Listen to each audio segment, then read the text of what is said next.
This is an old Pentium motherboard from the early 90s, and it has a short circuit somewhere on the minus 12 volt power rail. So I've removed the CPU, the RAM, just so I can isolate everything and make sure the short is on the motherboard. It was in this case, and it was working last year, but this year I went to turn it on, and the front LEDs would blink on for a second and go off. So I didn't know if it's the power supply or the motherboard. So basically there's a short between the blue wire, which is minus 12, and the black wires, which are ground, on the motherboard. So if I probe between ground on one of those mounting screws and the fourth terminal up, which is the blue wire, that's a short, and measuring resistance around 1 ohm. The probes themselves are almost 1 ohm. So the first way I was going to try and solve which component is shorted, I wanted to try voltage injection with a bench power supply that I can control the current limit. So I put these two relatively heavy gauge wires on minus 12 and ground so I could connect a power supply. And I hadn't done this before, so I did some research. I set the power supply at 1 volt and current limited to 50 milliamps to start. I connected positive to ground and negative to the minus 12 rail. Then I turned on the supply, left it for a while. I don't have a thermal camera to locate hot spots, so I just touched around any tantalums or eventually any silicon, anything that could have a short circuit, diodes, even resistors. Then I tried things like dropping some isopropyl on various components to see if it evaporates quickly. I did this all the way up to somewhere between 2 and 3 amps. The board was cold, even though it was drawing whatever current I set this to limit at. So then I started increasing the voltage gradually and repeating the current limit at a low value and going up. I could never get anything to heat up, so I didn't want to risk breaking anything further, and I decided I'm going to try the brute force removing capacitors one by one method and see if I can find a shorted tantalum. Because if I believe the only real minus 12 volt circuit path is going to be the incoming power, getting decoupled in a couple of places, and just connecting to these expansion slots, I don't know anything else on board that would use it. It should be relatively easy to find a bad tantalum.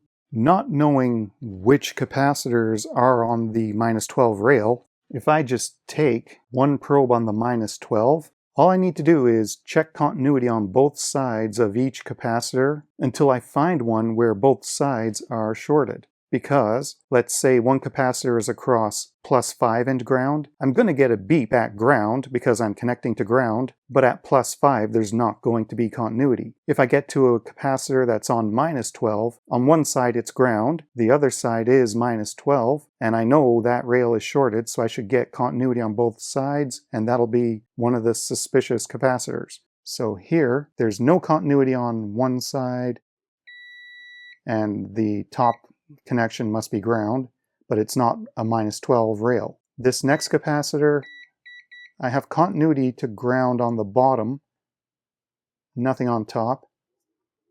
This third one, continuity on the bottom pin and on the top. So one of these is minus 12 and one of these is ground. So this capacitor is on the minus 12 rail. The next one, no continuity on the bottom pin, and the top pin must be ground, so that's on a different power rail. So then there's another duplicate row of the same bunch of capacitors in between these expansion slots. So again, this third capacitor in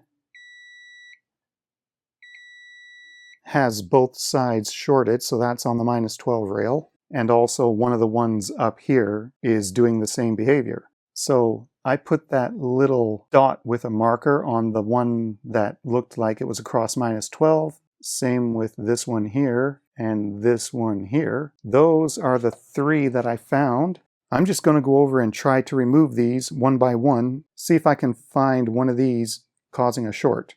Now I got all 3 tantalums removed. It wasn't the easiest. I had to struggle and do different techniques. I was primarily using the desoldering gun, but for the pins that were connected to ground, even though there's enough heat to melt the solder, it's just sometimes hard to use the gun.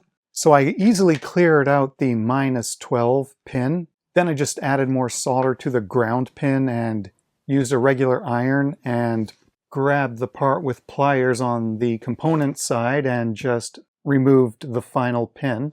So this one here is the shorted one. So this one is 10.6 micro, the other 10.3 or 4 micro. So they're all 10 micro 16 volt. I have another 10 micro 16 volt in a larger package. So I'm going to see if I can compress those leads closer together and replace this one. And to double check that there's no other -12 volt rail short, going again to the 4th pin for the -12 against ground, there's no short. And now I have the motherboard on this PCB holder so I can keep it vertical and have 2 free hands, because the way I had to remove those parts, there's still solder in the ground pad. So I'm going to use this manual pump, hold that on one side of the board, heat that pad from the other side, and then clean it out. For example, I have a breadboard here behind the motherboard to block light. Both terminals are dark because I'm blocking them. If I take the breadboard away to allow light through, the one on the left is clear, but the one on the right is still clogged. And now, if I use the breadboard again, when I move out of the way, both of them are now clear.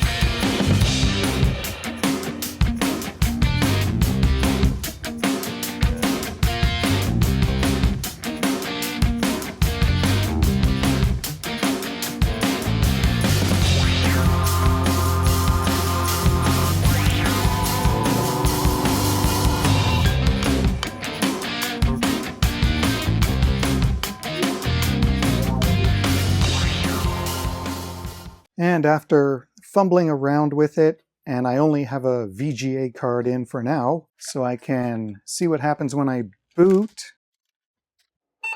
Pentium S 133 megahertz. Of course, I still need to plug in the floppy and hard drive interfaces. CMOS is long gone.